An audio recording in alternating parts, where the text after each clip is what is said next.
Engkau adalah pusat dari hidup kami, pusat dari gereja kami. Engkaulah segalanya, Engkaulah yang terpenting, Engkaulah yang terbaik Tuhan. Biar hari ini firman-Mu mengarahkan setiap hati kami untuk menerima bagian kekal, untuk kami boleh Tuhan diubahkan, dikuatkan, diperbaharui, bahkan disembuhkan oleh kebenaran firman-Mu. Berbicaralah Tuhan, kami siap mendengar. Roh-Mu yang bekerja di tengah-tengah kami.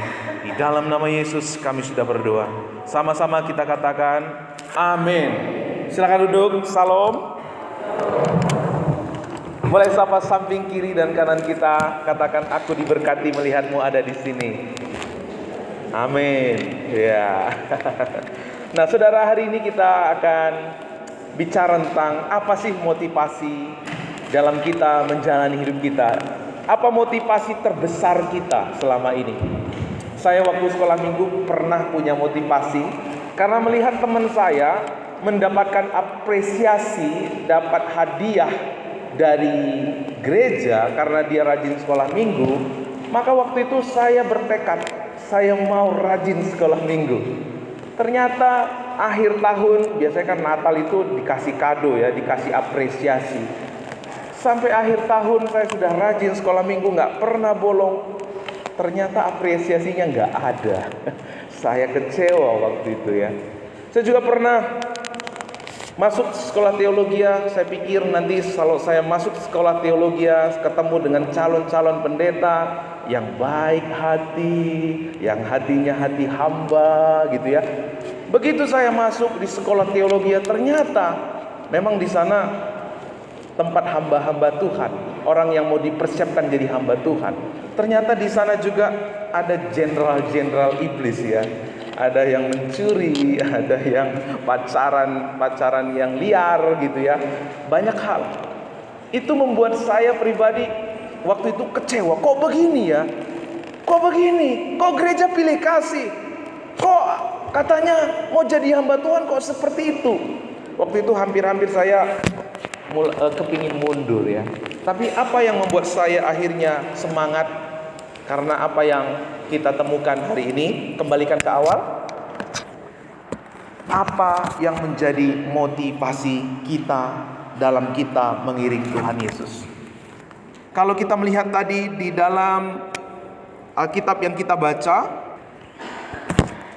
di dalam Yesaya, kita melihat bagaimana di sana ada orang-orang yang ibadahnya luar biasa, tetapi Tuhan bilang kepada Yesaya, tegurlah mereka. Tegur, kenapa? Mereka ibadah, mereka mempersembahkan korban. Tapi kenapa? Tuhan bilang ke Yesaya, tegurlah mereka keras-keras tentang dosa mereka. Karena Bapak Ibu Saudara, sadar atau tidak sadar, kita setiap hari punya mindset, kita itu digerakkan oleh sebab akibat. Setiap hari kita digerakkan oleh apa? Modus. Mulai dari anak kecil sampai orang tua, kita terbiasa dengan modus. Kenapa mengerjakan sesuatu? Karena ingin sesuatu. Melakukan sesuatu karena apa? Mau sesuatu. Baik sama istri, supaya istri baik sama dia. Membesarkan anak supaya nanti saya punya perlindungan di hari tua. Mencapai prestasi supaya saya dianggap di tengah-tengah keluarga, gitu ya. Itu hal yang lumrah. Itulah kehidupan kita di dunia. Semenjak manusia jatuh ke dalam dosa, memang begitulah kita hidup. Itulah sistem dunia. Sebab akibat. Setiap hari kita bertransaksi. Setiap hari kita digerakkan oleh motivasi kita.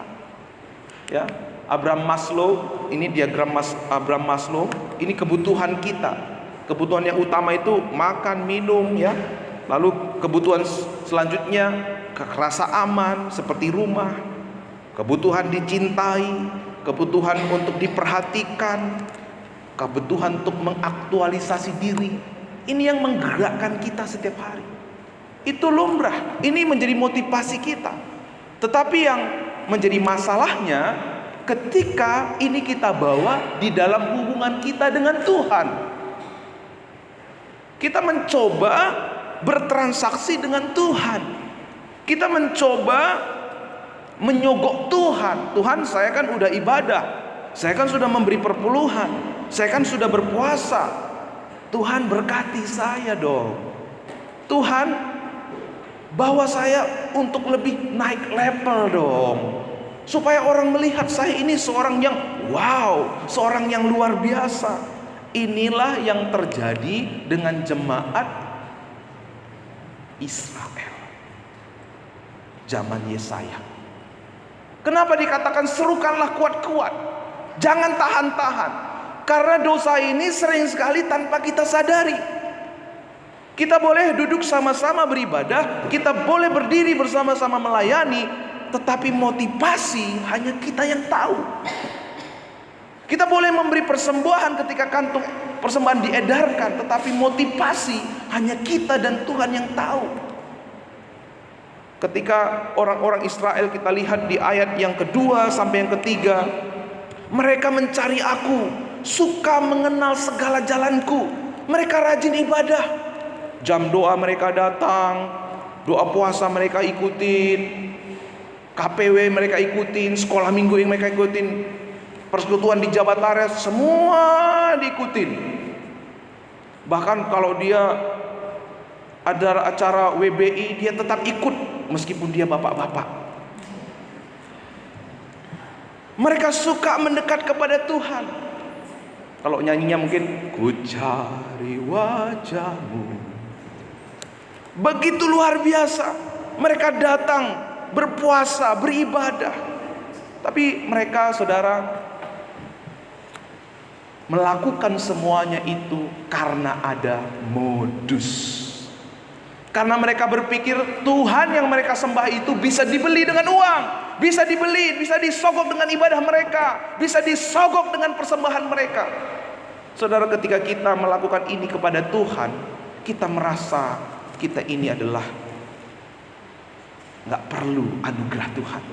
Kita sedang berkata, Tuhan tidak usah memberkati aku karena engkau murah hati, gak usah menyelamatkan aku karena engkau murah hati. Aku bisa menyelamatkan aku dengan amalku, dengan perbuatanku. Ini adalah kesombongan. Karena Bapak Ibu, yuk kita baca sama-sama. Injil adalah anugerah dan bukan upaya kebaikan. Makanya saya akhirnya kecewa sama gereja. Kenapa? Saya datang ke gereja karena ekspektasi. Kalau kita datang kepada Tuhan karena kita ekspektasi, karena kita punya agenda pribadi kita, sebenarnya kita bukan menyembah Tuhan. Sebenarnya kita bukan meninggikan Tuhan. Sebenarnya kita tidak seperti lagu yang kita nyanyikan tadi, engkau segalanya, engkau pusat kehidupanku.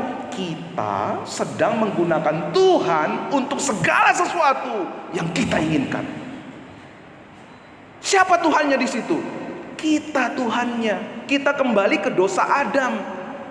Adam itu kenapa dia jatuh dalam dosa? Karena dia kepingin menjadi Tuhan. Sama Bapak Ibu, ketika kita berdiri di tempat ini melayani untuk mendapatkan sesuatu, ketika kita duduk di tempat ini untuk mendapatkan berkat, untuk mendapatkan pengakuan, supaya orang lihat kita hebat, supaya orang melihat kita adalah anak yang soleh, kita sedang menggunakan Tuhan untuk tujuan kita. Ini dosa penyembahan berhala yang terselubung, yang banyak orang tidak sadari.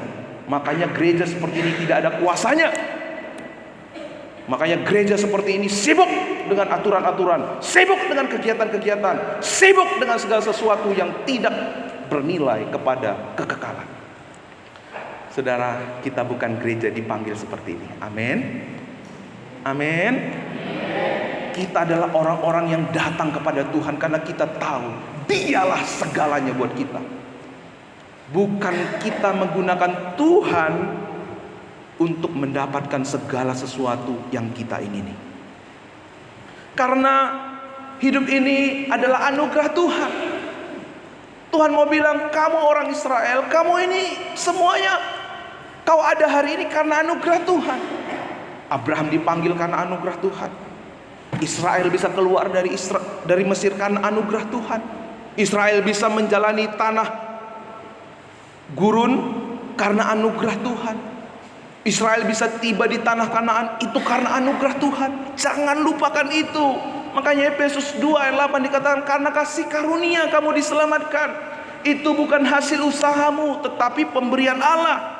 Galatia 3 ayat 22, tetapi kitab suci telah mengurung segala sesuatu di bawah kekuasaan dosa, supaya oleh karena iman dalam Yesus Kristus, janji itu diberikan kepada mereka yang percaya. Bahwa Tuhan mau bilang begini, kita bisa percaya pun itu bukan karena diri kita. Kita bisa percaya pun itu karena dianugerahkan Tuhan kepada kita. Bukan karena kita lebih baik, bukan karena kita lebih hebat, bukan karena kita lebih pinter.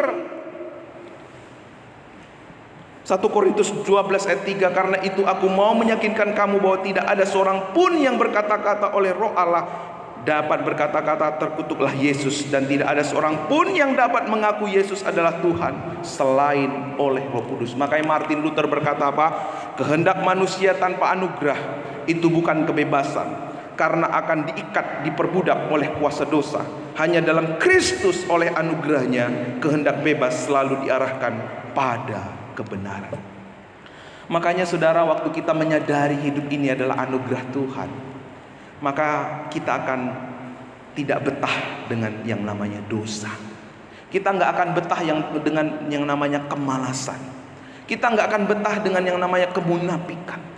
Kita akan merasa tidak nyaman dengan semuanya itu, karena kita tahu Tuhan sudah menyelesaikannya bagi kita. Bukan karena kuat dan gagah kita, bukan karena ketaatan kita. Kita bergiat, tadi Bu Jati membacakan, kita memberi bukan karena untuk diberkati, karena kita sudah diberkati, saudara. Kalau kita menyadari kita ini sudah diberkati, kita ini sudah diselamatkan, maka kita tidak lagi bergiat untuk kita diterima Tuhan. Kita tidak lagi bergiat untuk diberkati Tuhan. Kita tidak lagi bergiat untuk diangkat Tuhan. Kita bergiat karena apa? Karena Tuhan sudah memberkati kita, Dia sudah menyelamatkan kita. Itu yang membuat kita bergiat. Karena Tuhan sudah menerima kita, kita nggak pernah bisa bendung hati kita untuk tidak terima orang sekeliling kita. Amin. Karena Tuhan sudah mengasihi kita, kita nggak bisa bendung hati kita untuk mengasihi orang-orang terdekat kita. Orang terjauh saja dikasihi, didoakan, apalagi orang terdekat kita. Karena Tuhan sudah terima kita, perhatikan kita, menghargai kita, Dia sudah memberikan yang terbaik buat kita, maka kita pun rindu memberikan yang terbaik. Bukan karena embel-embel, bukan karena ada udang di balik batu, karena itu yang mengalir dari sorga yang kita alami setiap hari. Itu pula yang terpancar lewat hidup kita. Haleluya. Makanya saudara, orang yang menemukan motivasi Injil, dia akan menjadi orang yang nothing tulus. Bilang sama saya, nothing tulus. Walau tidak dipuji, walau tidak dihargai, walau tidak diakui, walau tidak diperhatikan, aku melakukannya bukan untuk itu semua. Aku melakukannya karena Tuhan sudah menganugerahkannya bagiku. Maka kita tidak pernah bisa bendung hati kita. Di ayat yang ketiga, sesungguhnya pada hari puasamu engkau masih tetap mengurus urusanmu, dan kamu mendesak-desak semua buruhmu. Sesungguhnya kamu berpuasa sambil berbantah dan berkelahi, serta memukul dengan tinju dengan tidak semena-mena. Dengan caramu berpuasa seperti sekarang ini, suaramu tidak akan didengar di tempat yang maha tinggi. Inilah yang dialami, dikerjakan oleh orang Israel. Ibadah mereka adalah ibadah yang palsu. Ibadah mereka penuh dengan modus.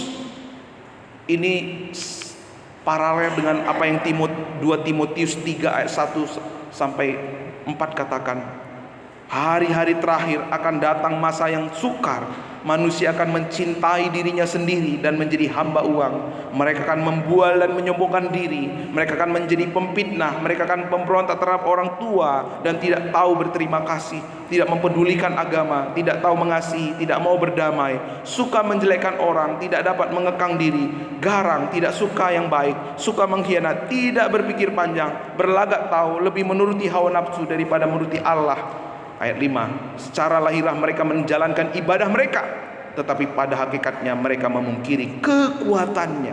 Jauhilah mereka itu, yang walaupun selalu ingin diajar, namun tidak pernah dapat mengenal kebenaran.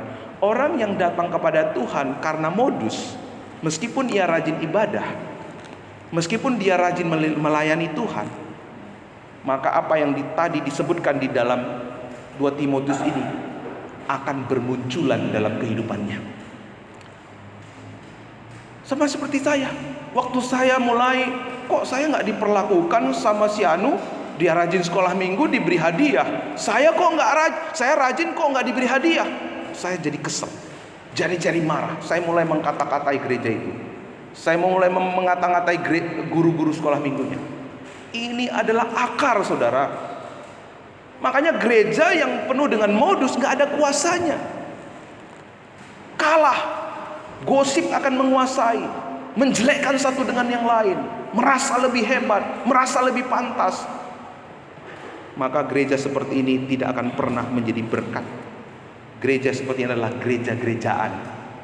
Gereja seperti ini adalah gereja yang namanya gereja, tetapi isinya adalah keinginan manusia. Mereka beribadah dan berpuasa sebagai transaksi dengan Allah, menjadikan Tuhan alat untuk mendapatkan sesuatu yang mereka inginkan. Nah, tadi Pak Opung ya, Pak Marolop tadi di kelas sekolah minggu bilang, dulu bapak saya itu kalau mau ibadah, dia kumpulin anak-anaknya, berdoa dulu, Tuhan biarlah apa yang kami lakukan nanti ini berkenan kepadamu. Tuntunlah kami supaya ibadah kami ini sungguh-sungguh memuliakan Tuhan. Betapa pentingnya kita mempersiapkan motivasi kita waktu melayani. Betapa pentingnya kita mempersiapkan motivasi kita sebelum kita menjalani hari-hari kita. Biarkan anugerahnya menguasai hati kita. Biarkan kasihnya, perhatiannya, penghargaannya Tuhan menguasai hati kita. Karena saudara, kita mesti ingat identitas kita. Kemarin di doa fajar saya singgung ini. Saudara, kita ini mesti tahu bahwa Bapa itu adalah merencangkan. Yesus itu apa? Melaksanakan atau menyelesaikan. Roh Kudus, ia mengaplikasikan. Ketika manusia jatuh dalam dosa, apa yang terjadi? Manusia itu berdosa. Manusia itu bersalah. Manusia itu dikutuk. Tetapi waktu kita ada dalam Yesus, tadinya kita punya identitas dosa, kita punya identitas baru sebagai orang yang dibenarkan. Dari orang bersalah kita menjadi orang yang dikuduskannya. Dari orang yang dikutuk menjadi orang yang dimuliakan. Ini adalah identitas saudara dan saya. Ini identitas ini kita terima bukan karena perbuatan kita, bukan karena kita lebih baik dari orang lain. Identitas ini kita terima ketika kita menerima Yesus. Ketika kita menerima Yesus, kita menemukan identitas ini. Sehingga di dalam Yesaya, yuk sama-sama kita baca. 1, 2, 3, ya. Sungguh inikah berpuasa yang kukehendaki, dan mengadakan hari merendahkan diri, jika engkau menundukkan kepala seperti gelagah dan membentangkan kain karung dan abu sebagai lapik tidur. Sungguh itukah yang kau sebutkan berpuasa, mengadakan hari yang berkenan kepada Tuhan. Yang Tuhan kehendaki apa Bapak Ibu? Waktu kita menjalankan ibadah kita, waktu kita melakukan kegiatan-kegiatan menjalani hidup kita, yang Tuhan inginkan adalah kerendahan hati. Apa yang membuat kita rendah hati? Ketika kita kembali kepada identitas kita. Kita diterima, kita dikasihi, kita dihargai, kita diberkati. Semuanya itu dianugerahkan di dalam anaknya Yesus Kristus. maka hidup kita akan melimpah dengan apa? Ucapan syukur. Oh, saya yang harusnya dihukum, oh seharusnya saya yang dikutuk, oh saya yang bersalah, saya yang hina. Tuhan jadikan benar, Tuhan jadikan kudus, Tuhan jadikan saya mulia. Ini satu anugerah. Kalau Bapak Ibu resapi, maka akan timbul rasa syukur yang melimpah. Sehingga dari sana kita mulai bisa mengasihi, bisa menerima, bisa menghargai. Walaupun sekalipun dunia tidak menerima, dunia tidak membalasnya, dunia tidak menghargainya, tetapi kita mampu menyatakannya buat orang-orang sekeliling kita. Karena apa? Karena Tuhan menganugerahkannya kepada kita. Kita tidak lagi menjadi orang yang berjual beli dengan Tuhan. Kita tidak lagi menjadi orang yang mencoba bertransaksi dengan Tuhan. Kita tidak lagi menjadi orang-orang yang penuh dengan modus datang kepada Tuhan. Amin. Saat kapan itu? Saat kita menyadari anugerahnya. Anugerah yang membenarkan kita dengan cuma-cuma. Anugerah yang melayakkan kita dengan cuma-cuma. Itu yang membuat kita merendahkan diri. Maka saudara mau tahu kalau motivasi saudara benar di hadapan Tuhan, apa tandanya? Tandanya adalah apa? Kita menjadi orang yang apa? Rendah hati. Amin. Kita menjadi orang yang rendah hati. Karena kita tahu semua karena anugerahnya.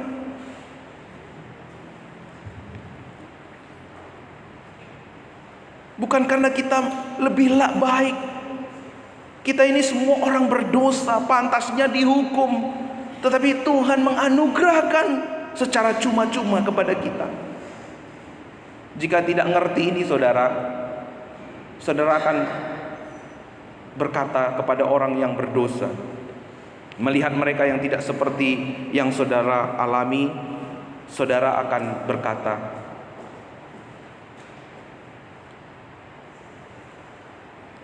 makanya kamu seperti saya baca firman 5 pasal 1 hari, saya berdoa 1 jam 1 hari. Kita berpikir karena kita melakukan ABC, Tuhan memberkati kita. Makanya waktu ada orang tidak seperti kita, hidupnya tidak terberkati seperti kita akan menghakimi, kita akan mengeles. Ya. Kalau kita nggak mengerti ini, melihat mereka yang tidak seperti yang kita alami, kita akan menghakimi mereka. Tapi waktu saudara mengalami ini, melihat orang yang bersalah, saudara berubah paradigmanya. Kalau orang ini, kalau saya yang bersalah, Tuhan berkati, Tuhan kasih. Kalau orang ini bersalah kepada saya, berarti orang ini juga Tuhan kasih. Maka kita tidak punya kekuatan untuk membenci, untuk merendahkan, untuk menghakimi orang itu. Kalau Tuhan terima saya yang bersalah, Tuhan juga menerima mereka yang bersalah kepada saya.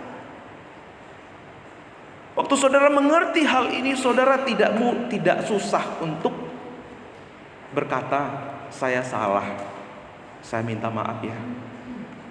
Kapan terakhir bapak-bapak minta maaf kepada istri, mengakui kesalahannya? Kapan terakhir istri-istri mengatakan, Pak aku salah, minta maaf ya?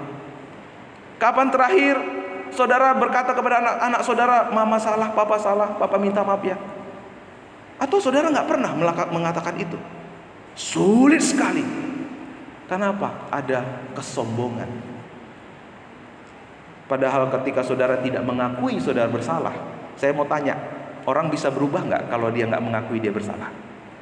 Nggak pernah. Makanya Tuhan bilang, akui dosamu, akui kesalahanmu. Makanya saya selalu belajar berkata kepada seseorang, Pak saya ini banyak kekurangannya Pak. Tapi orang yang sombong selalu bilang, iya Pak, Bapak memang banyak kekurangannya. Tapi nggak apa-apa saudara, karena kita memang banyak kekurangannya saudara. Nggak apa-apa. Justru orang yang mengakui kesalahannya, karena apa? Saya tahu waktu saya mengakui kesalahan saya, Tuhan akan menolong saya untuk berubah lebih baik lagi. Amin. Saudara mau berubah lebih indah lagi, lebih baik lagi? Amin. Jangan sulit lagi mengakui kesalahan. Amin. Karena Alkitab berkata tidak seorang pun yang benar. Sehebat apapun saudara, sebenar apapun saudara, selalu ada salahnya.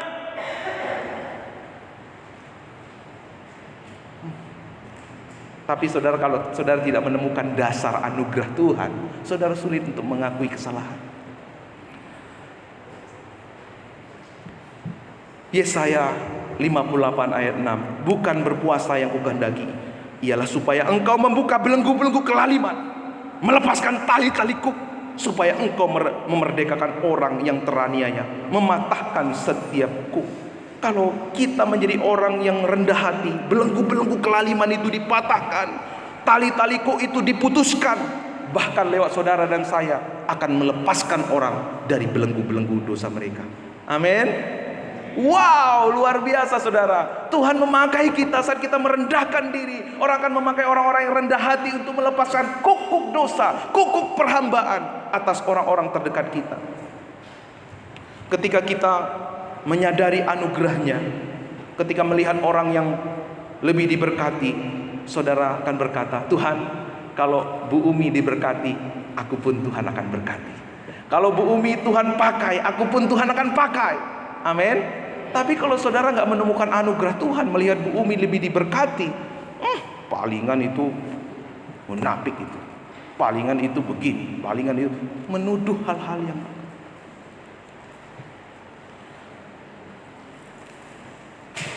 Ketika kita melihat orang diberkati,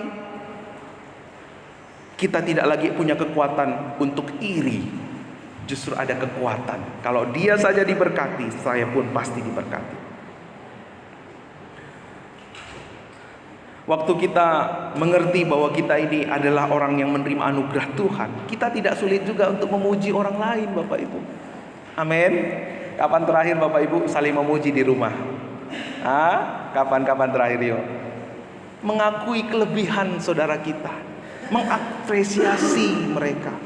Ini enggak, kalau saya dulu di keluarga saya, saudara, saya itu kalau salah itu diomelin di tengah-tengah umum gitu, pernah di pesta di rumah itu, kasih tahu, aduh saya malu. Waktu itu saya baru remaja banget ya, baru anak remaja ABG, masa puber.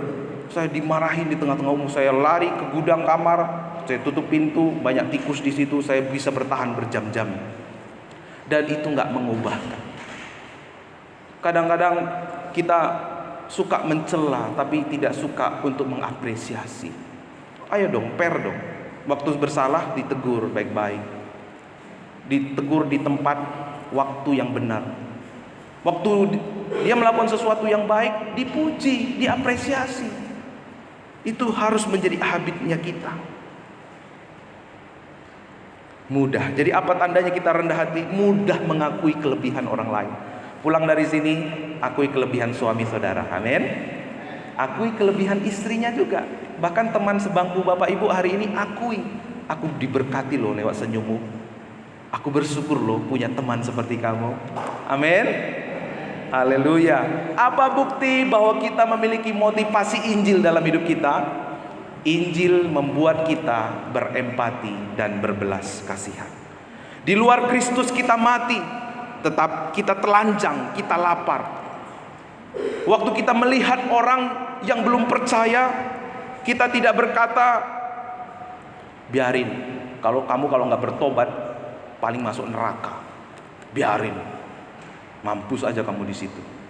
Tapi waktu kita sadar bahwa kita ini diselamatkan karena anugerah, saudara akan berkata dalam hati, dulu aku juga seperti dia, hidup dalam dosa, dan itu rasanya nggak enak.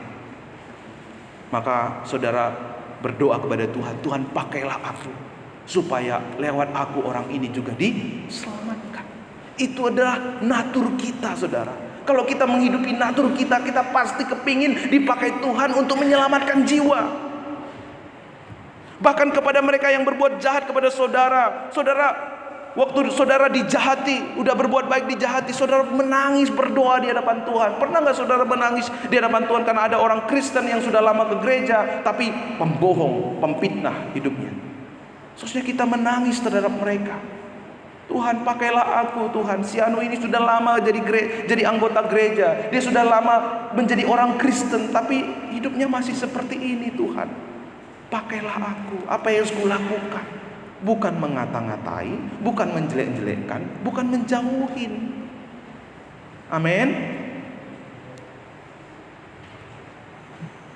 Tuhan kasihan orang ini sudah lama ke gereja, jadi orang Kristen, tapi hidupnya tidak berubah. Pakailah hambamu supaya menjadi kesaksian. Tidak berkata salahmu dewe, kalau enggak bertobat melebu neraka. Enggak ketemu aku, katanya. Yesaya 58 ayat 7. Supaya engkau memecahkan roti bagi orang yang lapar dan membawa ke rumahmu orang miskin yang tak punya rumah. Dan apabila engkau melihat orang telanjang, supaya engkau memberi dia pakaian dan tidak menyembunyikan diri terhadap saudaramu sendiri. Dari ayat ini kita menyimpulkan Injil membuat kita Bapak Ibu? Bermurah hati. Karena Tuhan sudah terlebih dahulu bermurah hati kepada kita, menganugerahkan keselamatan, berkat-berkat kehidupan, maka kita mau seluruh hidup kita gunakan untuk kemuliaan Tuhan. Amin. Tapi bagaimana kita berkata seluruh hidupku untuk kemuliaan Tuhan, kalau apa yang kita miliki saja kita masih mikir-mikir untuk dipakai untuk kemuliaan Tuhan? Untuk apa rumah kita yang besar kalau kita nggak pernah gunakan rumah kita untuk nilai kekekalan? Amin. Untuk apa mobil kita yang mewah kalau kita nggak pernah gunakan untuk hal kekekalan untuk Tuhan? Untuk apa saudara? Untuk apa semuanya itu?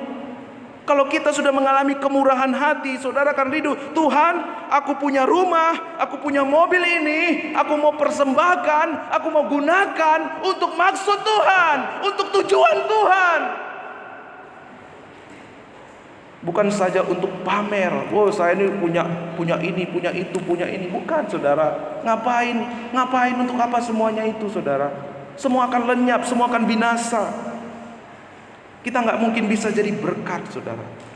Yesaya 58 ayat 8. Pada waktu itu terangmu akan merkah seperti fajar, dan lukamu akan putih dengan segera. Kebenaran menjadi barisan depanmu, dan kemuliaan Tuhan menjadi barisan belakangmu. Ini yang dahsyat luar biasa, saudara. Ini janji Tuhan. Terang yang ada pada kita akan memancar seperti fajar. Luka kita akan pulih. Kebenaran kita akan menjadi barisan depan kita. Kemuliaan Tuhan akan menjadi barisan belakang kita.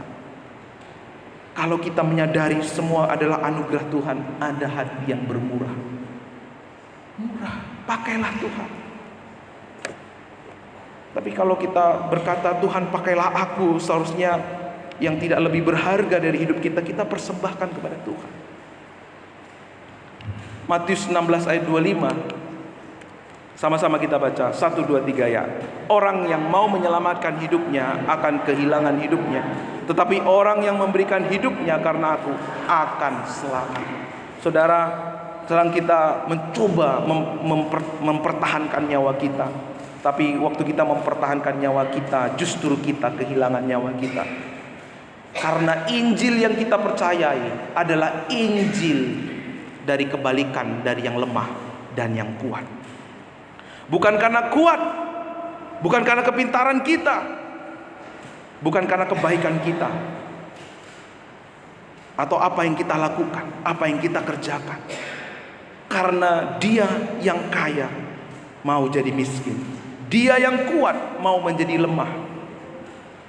Dia kena pecut, disiksa, disalib, supaya kita yang lemah menjadi kuat. Dia mati, Dia hidup tapi mau mati supaya kita menerima hidup kita. Supaya kita yang paling miskin, paling kaya, paling hina, paling lemah, saudara punya kekuatan untuk datang kepada Tuhan. Karena di waktu kita datang kepada Tuhan, disitulah kita menemukan arti kehidupan kita yang sesungguhnya. Charles Spurgeon berkata, orang yang bisa menerima anugerah Tuhan bukan orang yang pinter, bukan orang yang hebat, tetapi mereka yang menyadari keterbatasan dan kelemahan mereka. Kadang kita berpikir, saya itu diberkati karena saya melakukan ini untuk Tuhan. Itu bukan anugerah Tuhan. itu bukan motivasi yang sebenarnya. Itu bukan kehidupan orang percaya. Kita melakukan semuanya itu karena Tuhan sudah menyelesaikan, mengerjakan apa yang tidak pernah bisa kita selesaikan. Waktu kita sadari bahwa hidup kita ini adalah anugerah, maka hidup kita akan digerakkan oleh anugerah. Tuhan, aku gak bisa hidup tanpamu. Engkaulah arti hidupku. Engkaulah segalanya bagiku. Ada pengakuan, ada kesungguhan, ada kerelaan, ada kerendahan hati, ada kemurahan hati yang akan terlihat nyata lewat hidup kita. Kita tidak berkata lagi, kita tidak menjadi orang yang cuek lagi ya. Kenapa? Kita menjadi orang yang berbelas kasihan. Waktu kita melihat dua saudara kita berseteru, kita nggak menjadi orang yang tinggal diam. Biarin, itu urusan mereka. Saya nggak mau ikut-ikutan. Nanti saya pula yang kena sasaran. Saudara, itu namanya cari zona nyaman, egois gitu ya. Datangin, kamu kenapa sama si Anu? Oh dia gini-gini. Kamu mau didamaikan, mau berdamai atau mau di dalam kebencianmu? Saya mau berdamai dong. Mau saya temuin, mau saya temenin. Saudara, menjadi keluarga yang indah itu seperti itu, tidak cuek gitu ya. Melihat ada teman kita kok melamun aja ya bapak ini ya. Deketin, Pak ngopi ya Pak ya. Oke. Waktu ngopi saudara, sharing. Kita saling menguatkan. Memang kita semua suka ikan cuek, tapi sikap kita jangan cuek juga ya. Karena kita adalah keluarga Tuhan. Amin. Kita tunduk kepala.